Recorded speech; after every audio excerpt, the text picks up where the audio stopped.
Picture this. You're in Tokyo. You borrow a red pen, jot down your friend's name, and suddenly, the whole room freezes. You didn't just write a name. Culturally speaking, a word so offensive it was erased from history. Them. Why? Let's find out. Yes, we are talking about the ultimate taboo. In Japan, one innocent pen color can pronounce your absolute doom. This isn't just some modern superstition or a quirky office rule you can brush off. It's a deeply ingrained fear with 1,400 years of dark history, all packed into this short presentation. So buckle up, grab a strictly black pen, and let's explore exactly why red means dead. Offer a red pen to a Japanese coworker and watch them recoil like you just handed them a live hand grenade. In a society famously built on politeness and strict rules, writing a living person's name in red is the ultimate dame, a Japanese word meaning absolutely not. It's the cultural equivalent of Voldemort. We simply don't do it. But where exactly does this intense stationary panic come from? To understand this widespread terror over a simple office supply, we have to time travel back 1,400 years. The year is 552 AD. Japan is a totally different world, about to experience a massive cultural tsunami that will forever change how they view life, and more importantly, the complicated logistics of the afterlife. The rules of the game were about to change completely. Enter Buddhism. During the 6th century, Buddhism officially arrived on Japanese shores, bringing with it entirely new concepts of life after death. Before this, the Japanese afterlife was a bit of a blurry concept, but Buddhism brought a structured, very serious administrative system for what happens when we finally log off from this mortal server. It brought order, and it brought a color code. This brings us to the ihai, a traditional wooden memorial tablet used to uniquely honor the deceased in Buddhist households. If you look closely at these sacred items in any Japanese home, you'll notice something striking. The names of the dead are traditionally written in, you guessed it, red ink. Red quickly became the official, undeniable font color of the afterlife. When someone passes away, a Buddhist monk gives them a kaimyo. This is a special posthumous name for the afterlife, because your earthly name apparently doesn't cut it in the spirit world. This sacred new identity is what gets written in that striking red ink. So red literally became the designated branding for the deceased. You definitely don't want that branding while you're still breathing. And the morbid paperwork certainly doesn't stop there. Temples keep a kakocho, which literally translates to a death register. It's essentially a highly organized Buddhist ledger of souls. In this historical VIP list, black ink is for the living, who are remembered. But red ink? That means they have officially crossed over. Red equals deceased. It's simple, highly efficient, and absolutely terrifying. Fast forward to Japan's Edo period, the famous era of samurai, spanning from the 17th to 19th century. If a samurai wanted to sever ties with an enemy forever, they would sign their rival's name in red ink on an enkirijo, a formal letter of separation. It was the ultimate samurai mic drop. It meant you are dead to me, quite literally. Now, don't get confused.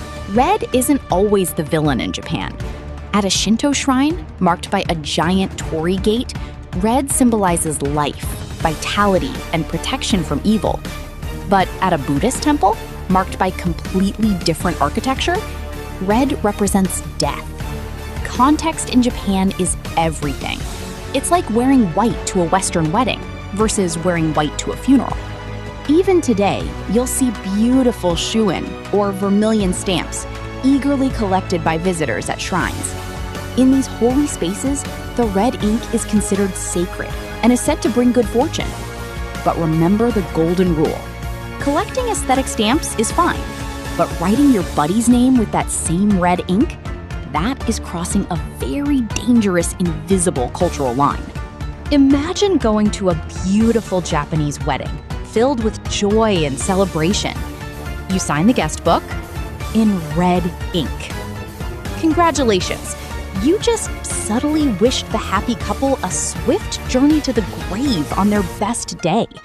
It's the cultural equivalent of throwing a funeral wreath instead of a bridal bouquet. Needless to say, you won't be invited back. This unwritten rule is absolute, even in the highly logical modern corporate world. Submit a rirekisho, a Japanese resume, or sign a formal legal contract with your name in red ink, and it will be instantly rejected. It's fundamentally considered a cursed document. HR will look at it like you just tried to sign away your soul to a corporate demon. But wait, what about schools? In elementary classrooms, Japanese teachers use red ink to grade papers with a big maru, which means correct. However, they are strictly trained never, ever to use that same red pen to write the student's actual name.